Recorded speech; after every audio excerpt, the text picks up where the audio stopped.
पिछले वीडियो में हमने पढ़ा था कि तपेश्वरी कहती है कि प्रभुदास का भी कोई हिस्सा है, उस हिस्से को बेच के आप बेटे का इलाज इटली में करवा दीजिए।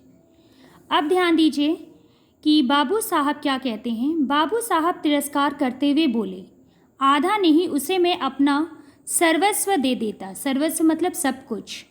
जब उससे कुछ आशा होती, वह खानदान की मर्यादा और ऐश्वर्य बढ़ाता और इस लगाए हुए धन के फलस्वरूप कुछ कर दिखाता। मैं केवल भावुकता के फेरे में पड़कर धन का हाश नहीं कर सकता। तपेश्वरी अवाक रह गई, जीत कर भी उसकी हार हुई। इस प्रस्ताव के 6 महीने बाद शिवदास बीए पास हो गया। बाबू चैतन्य दास ने अपनी जमींदारी के 2 आने बंधक रखकर कानून पढ़ने में निमित्त उसे इंग्लैंड भेजा।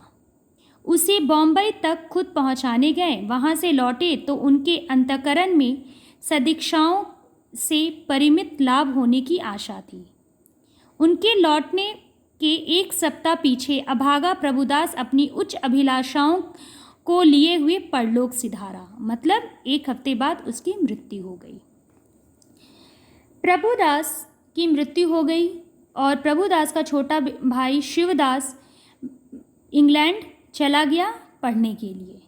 चैतन्य दास ने अपनी कुछ ज़मीनों को बंधक रखा, पैसे लिया और बॉम्बे तक अपने छोटे बेटे को छोड़ने गए। और जब बॉम्बे से लौटे तो 1 हफ्ते के बाद उनके बड़े बेटे की मृत्यु हो गई। चैतन्य दास मणिकर्णिका घाट, ये बच्चों अंडरलाइन कर लेना, पर अपने संबंधियों के साथ बैठे चिता ज्वाला की ओर देख रहे थे। अब चिता को जलाया जा रहा था और बाप अपने बेटे की चिता को देख रहे थे। बेटे की मृत्यु हो गई, पर बेटे को न इटली इलाज के लिए नहीं ले गए। उनके नेत्रों में अश्रुधारा प्रभावित हो रही थी। पिता रो रहे थे, मतलब चैतन्य दास। पुत्र प्रेम एक क्षण के लिए अर्थ सिद्धार्थ पर गालिब हो गया था।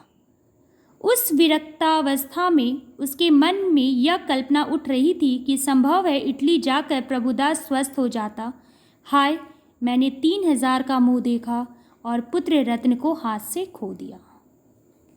यह कल्पना प्रति क्षण सजग होती थी और उनको ग्लानि, शोक और पश्चाताप के वाणों से बेध रही थी। इस समय जब बेटे की चिता जल रही है, तब चैतन्य दास को अफसोस हो रहा है कि मुझे अपने बेटे को इटली ले जाना चाहिए था। शायद उनका बेटा ठीक हो जाता। आज उनकी इस थोड़ी सी गलती के कारण उनका बेटा उन्हें छोड़कर चला गया। रह रहकर उनके हृदय में वेदना की शूल सी उठती थी। रह रहकर उन्हें दर्द होता था कि उसने इतनी बड़ी गलती क्यों की। पत्नी के समझाने पर भी वह उसे लेकर क्यों नहीं गए।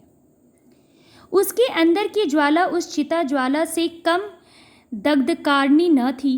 अकस्मात अचानक उनके कानों में शहनाइयों की आवाज़ आई। उन्होंने आंख ऊपर उठाई तो मनुष्यों का एक समूह एक अर्थी के साथ आता हुआ दिखाई दिया। वे सब के सब ढोल बजाते गाते पुष्प आदि की वर्षा करते चले आते थे। घाट पर पहुंचकर उन्होंने अर्थी उतारी और चिता बनाने लगे।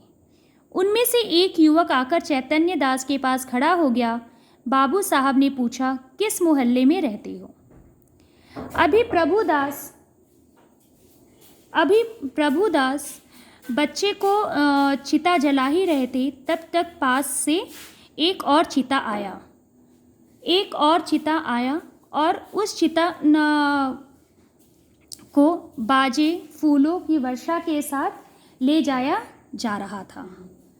प्रभुदास ने उस बच्चे से पूछा, उस युवक से पूछा कि यह किसका चिता है और यह किस मोहल्ले में तुम रहते हो?